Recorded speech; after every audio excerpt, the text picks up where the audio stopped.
The other day, I was sitting on the toilet doing my regular sin activities, which just is scrolling through YouTube Shorts because I'm addicted to YouTube Shorts. But that's besides the point. I'm scrolling and I came across a short that kind of blew my mind, okay? Now, in this short, I seen some sort of anamorphic, it's hard to explain, okay? I'll put it like this. I don't know if you've ever seen like Beetleborgs. Matter of fact, Digimon.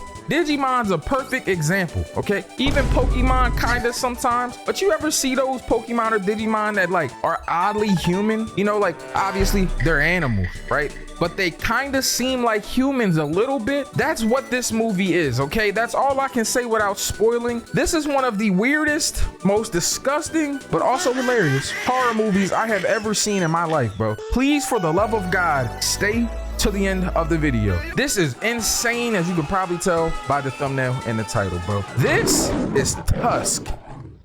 Now, I don't know what's worse, podcasters or podcasters that name their podcast to something Nazi adjacent, okay? Now they talking about it's Nazi podcast, like come on, bro. And the whole running joke with them is that, oh, it's not Hitler adjacent. Boy, if you, and they gonna end the podcast talking about this is WALRUS, this is Teddy, and don't forget to join the Nazi party. Like, come on, my guy. Anyways, WALRUS is played by Justin Long, and Teddy is played by Haley Joel Osment, a guy who is probably in his 40s by now, but looks like he's 12. Anyways, my man WALRUS was on his way to go meet a guy that was in the very first video we seen on the podcast. Some guy that just happened to cut his leg off with a samurai sword. Stop playing with very sharp samurai swords, bro. Anyways, my man WALRUS is on his way to Canada so he can go meet the guy. He pulls up there and it just so happens that his entire family's there. What is it, someone's birthday or something? Is what I would like to say, but there's a flower wreath outside, so and is dead. My man WALRUS walked up and he just started hearing people cry, bro. You know that it's a problem. Oh my God, my boy, he killed himself with the samurai sword. I can't believe that they call this guy the Kill Bill kid, by the way. Like, come on, bro. Bro gave himself the Quentin Tarantino special because, you know, he cut his lower leg off, which has his foot on it. If you know, you know. Anyways, my man WALRUS has a girlfriend named Allie. Allie and Teddy, they have this very strange relationship. You know, I really don't understand it, be honest with you. I still can't tell if they were cheating with each other. I feel like they were, but I'm not 100% sure. Like, let me know in the comment section if Allie and Teddy were cheating, bro, because like they were sleeping in the same hotel room, which is already weird because like, my boy, you're my best friend and that's my shorty. Anyways, the reason why I brought up the fact that him and Allie have this estranged relationship is because it'll become relevant later. But other than that, my man WALRUS has to now figure out how to get home because he paid $550 for a plane ticket, which is crazy, by the way. God damn. I guess it was probably like the day of or something, so it probably cost more money. Get your plane tickets weeks ahead, bro, seriously. Anyways, my man WALRUS was in this weird ass bar and he got on the phone to tell Teddy what happened. Also will become relevant later. But he goes to the bathroom trying to contemplate, you know, what he's going to do for, you know, living arrangements and things while he waits for this plane. And he comes across this ad on the bathroom wall. Now, basically, this ad is that if you do some household chores for me because I'm confined to a wheelchair, you can live here rent free. I'm gonna be honest, I'm not taking any type of ad off of a bathroom wall, my boy. Like, what type of freaky issues you on, my guy? So my man WALRUS stops by this convenience store because he likes big gulps. Hey, yo, bro, like the gulp shit? All right, my fault. And he gets some directions to Bifrost, which is about 2 hours away in Manitoba. I think it's Manitoba, might be Manitoga. Don't really remember, but Bifrost is where he's going. Now he shows up, bro, and here's this old ass sitting in this damn wheelchair, bro. Howard Howe. Now this old guy, Howard Howe, Howard Howe, I'm gonna say just Howie, bro. He's played by Michael Parks, one of the GOATs. Anyways, he goes to sit down with Howard and they get talking and reminiscing about his times at sea and his many adventures. Now basically he reads this long ass letter that bro left on this bathroom wall, which has a lot of ads already ripped off the bottom, which means a lot of people have showed up here. Where are these people at? I'm just saying, because Howard was looking for a long-term arrangement. All those numbers are gone, but ain't nobody here. You put 2 and 2 together, you probably can tell that something is fishy. Anyways, my man's sitting there, he gave him some tea, sitting there drinking it, talking about this tea tastes weird, it tastes different. I like this tea. Boy, about to Bill Cosby your ass, I'm just saying. Now WALRUS is asking him questions and he tells him, you know, hey, I'm a podcaster, I'm a storyteller by trade. That's what I do, bro. And this dude Howard is like, oh, I'm just so glad and dandy that you like to tell stories because I also like to tell stories. So he gets into telling him how he knows Ernest Hemingway, bro. How he met him on the ships of Normandy, bro. This this motherfucker was in the military? Like, yo, what is going on? Now, the story is that he was talking to Hemingway while he was working in the kitchen, and Hemingway wanted some drinks. You know what I'm saying? Share a bottle with him. Some lick. Trying to get lit. And that's exactly what they did. They got drunk, and then time went by, basically, and he told Howard that you only do sober what you do drunk. To teach you how to keep your mouth shut. It's a very relevant quote for multiple reasons. But anyways, my man Wallace gets up and he sees this bottle, bro. And he tells him, oh yeah, that's the bottle that him and Hemingway shared. But then he sees this big ass bone, right? Now, I'm not gonna lie to you. When I first saw the bone, I was like, hey, yo. because why is that shit shaped like that? Then I realized that that bone was in the penis of a walrus. All right, I just want to set the precedent here, okay? Wallace, walrus. The movie's called Tusk. Walrus dick. I'm just saying. Now, at this point, the tea is starting to kick in to my man Wallace. Bro was sitting here trying to talk to this dude, Howard, start telling stories about what's going on. And my is getting real sleepy, bro. But he still keeps sipping the tea anyway because I trust Howard, you know? Obviously, this guy is telling the truth. Now, eventually, he gets to a point where he tells him, yeah, man. Yeah, I was on this motherfucking ship and that motherfucker crashed. I'm like, I don't know if it's the fact that we was on the ship and we hit an iceberg like the Titanic, or the fact that everybody was on there getting drunk. You know what I'm saying? It probably could have been both things being true at one time, but that's besides the point.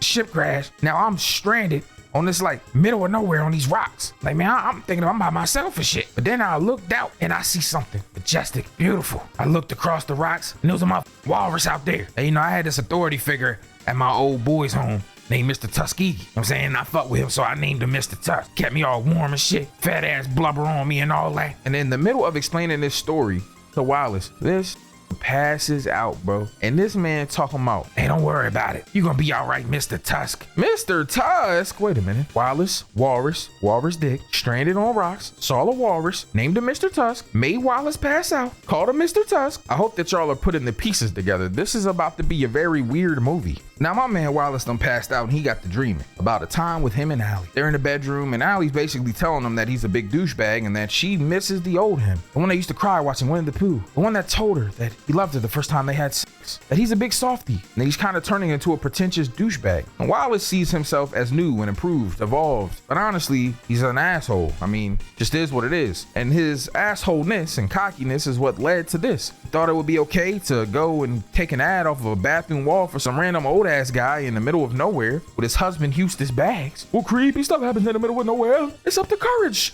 to save his new home. All right, my fault. That the ADHD got to me, but that's besides the point. Anyways, he wakes up, bro, and he's drooling everywhere. Bro can't feel his legs. Motherfucker got a big gulp in his hand. Hey, what's your name, bro? My name's Howard. Howard Howe. Hey, Howard, I can't feel my legs. Oh, yeah, you know, spider bit you when you passed out. Brown recluse, it was crazy. But your leg, you know what I'm saying, swoked up crazy like a baby elephant. So we had to take some drastic measures. You know what I'm saying? Drastic measures? What you? What the? My leg is gone. What the? Oh my God, what the is going on right now, bro? I'm gonna be in a wheelchair the rest of my life like you, cuz. You out here looking like motherfucking a mix between Professor Xavier and Magneto, and I'm sitting here when I got my leg cut off. Oh, I got a stump as a leg, bro. They gonna start calling me Groot. Oh my God. Man, I need to call somebody. Somebody need to come get me, cuz. I need to be in a hospital. Hey, whoa. The doctor, man. Dr. Whatever, man. You know what I'm talking about, man. The motherfucking doctor said that you need to be here. You know what I'm saying? It's sterile here, and you need to be goddamn here. And that's what's important. You know what I mean? I need to be here. No, I need to be home, bro. Where's my phone at? Oh. The doctor, he just happened to have stepped on your phone and broke it. I know it sounds crazy. You're probably like, no, there's no way that happened. You know, and you should be right to be wary of things. You know what I mean? But that is what happened. Your phone got stepped on. Now, at this point, my man has realized that this old ass dude is full of shit. But what I realized is that Wallace is screwed. Look at how Howard reacts when he says he's sorry for his loss. It's like he's laughing. Thinks this is funny. So they sitting at the dinner table that night. They, you know, they eat and shit. And he like, so you telling me it was a brown recluse, right? Yeah, exactly. Okay. Yeah, it was a hobo spider, you know? Now what did the spider happen to look like? Oh, the arachnid assailant? You know, just brown, small, little. The itsy bitsy spider went up the water spout. Out came the rain and washed the spider out. If the spider survive and he outlive all the rain, I'ma put the 40 to that motherfucker brain. You feel me? Man, hell no, bro. Let me out of here. You crazy? Yo, this dude started yelling at him to let him out. Yo, this is the part that creeped me out the most. Almost as much as later on, but this is probably third creepiest moment in the movie, bro. Only because this nigga been in this wheelchair this whole time talking about he confined to it. This stood up out of the wheelchair and walked over to him and slapped him in the mouth. Bro, you could walk this whole time? I'm telling you, this old dude don't care about what's happening to Wallace, bro. He's literally mocking this, bro. This motherfucker Howard like, making noises at him and shit. Like, what is going on? This motherfucker howling like a wolf. Somebody need to stop this old ass, bro. Anyways, Allie's at the hotel room with Teddy at this point, and she's sitting there crying to him and shit. Like, I be feeling like shit like this is emotional cheating. Like, I know some of y'all gonna be like, oh, I don't think that they would cheat and sin. I think, that they, she was just going through some stuff emotionally and Teddy was there for her. That is emotional cheating, bro. Why is you confiding in another man like this, bro? Like, what is going on? I understand that was your gay best friend or something, or even if that was already your best friend before we met. You know what I mean? I can't get mad at you. You got a dude best friend before we met and all that. You know what I'm saying? Me personally, I'm not dating no girl with a boy best friend, but that's just me. That's just me. I'm not judging nobody else. But look at this, bro. He got his hand on her face. Now at this point, and again, I asked y'all if they were cheating, but to me, this part right here confirmed it, right? She talking about every time I don't feel beautiful, I feel stripped down. You put her life into me. You make me feel beautiful again, etc., right? And then she's like, even though every time we do this, we're stripping it down. What you mean every time we do this, bro? You see what I'm saying? Like, clearly, it's more than just emotional at this point. It's physical. You know what I'm saying? And I know some people, I looked online, there was some people saying that they wasn't cheating. They was just friends. I'm like, bro, how? She just basically admitted that they was humping. Anyways, right after this moment, we see Teddy's hand, obviously his hand. I mean, come on. And then we go straight and segue into a podcast moment. And he talks about how Allie and Teddy are going to this Getty together. Now, they have a discussion after this, and Teddy is sitting there being so passive aggressive about this shit. Oh, buddy, she just wants to go with you. I know that you don't want to go and everything, but come on. She just wants to go with you. And I'm gonna be honest with you, man. Yeah, you taking her to the Getty, all right. Taking her to the Getty, bending her over, and getting real hot and heavy. You fail me. Anyways, my man Wallace wakes up and his phone is going off. So obviously his cell phone is here. Pay attention to the fact that the person shooting the movie put very much emphasis on that big ass walrus dick that's behind him when he's rolling in the chair. That's going to be important in a second. But Allie keeps calling him because he hasn't called in multiple days and she's worried about him, which is crazy because you're literally cheating on him. But whatever, it is what it is. So he gets on the phone. He's like, oh my God, Allie, please help me. I gotta think about this old ass dude. He looks like Magneto. And I'm like 2 hours away and Bifrost. Oh my God, I'm so scared right now. Please help me. Fuck. Oh my God, this is so stupid. All right, I'm gonna call Teddy's fat ass real quick. But then he gets on the phone and calls Teddy and he's like, hey, Teddy, please, I need you. Okay, please help me. Oh my God, I look, Teddy, please. Here's the phone. You're in the bathroom right now. Brush your teeth. You see me calling you. You asshole. You're in there. My girlfriend, you fucking. Oh, you fat. Oh, you fat mother. Take money. So at this point, he's trying to explain to Teddy what's going on, and he rolls past where this big walrus dig was, and it's missing. It's gone. And then you see this dude in the background, bro, and he walks up on this dude Wallace, bro, and smacks him in the back of the head, knocks him out, and he tells him, "Your life as you know it is over, Mr. Brighton. So if you want to continue living, you're going to be a walrus, or you're going to be nothing at all." Now we have it confirmed. Wants Wallace be a walrus. Funny, what the creators did there. Wallace, walrus, like kind of similar. Anyways, at this point, she gets on the phone and she hears all the voicemails and realizes, oh my God, my boyfriend is in trouble. And for some reason, I'm gonna act like I care about him, even though I'm cheating. What a douchebag I am. It's kind of sad when you think about it. How much of a lying, conniving piece of shit. You know what? I'm gonna relax.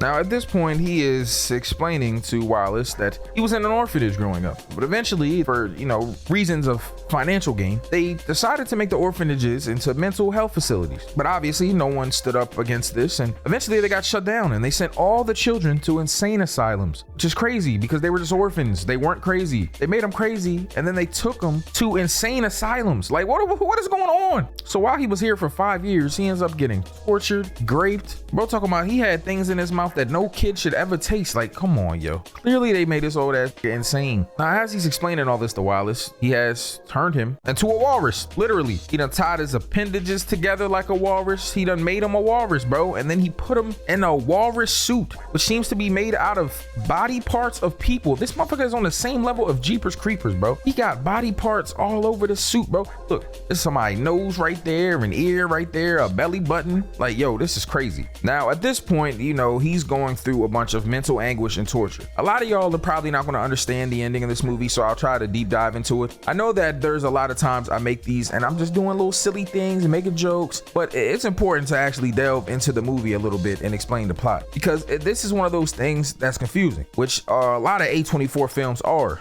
They're amazing, but they are hella confusing, especially the endings most of the time. So as he's being tortured and put through mental anguish and being treated as a walrus and not a person, Allie and Teddy are going all around Canada talking to police, ended up meeting with a detective, all types of things that they can do, asking people questions, even went to the place where he rented the car at, etc., to find out where Wallace is at. Now, there's a detective there, Frank Garman, that they're talking to, and he's basically telling them, hey man, it's Canada, there ain't no serial killers here, but there is. But you know, it is what it is. Anyway, some guy had came in and said that he'd been tracking a serial killer who matched the description of what Wallace was saying on his voicemail. Thing about the missing leg and all of that shit. So now they're gonna go meet this guy. Now, while all of this is happening and they're gonna meet this detective, Howard has this acting like a walrus. Literally, he pulls him into the water and makes him swim. So when Wallace goes under the water, he sees all of these other dead walrus bodies, bro.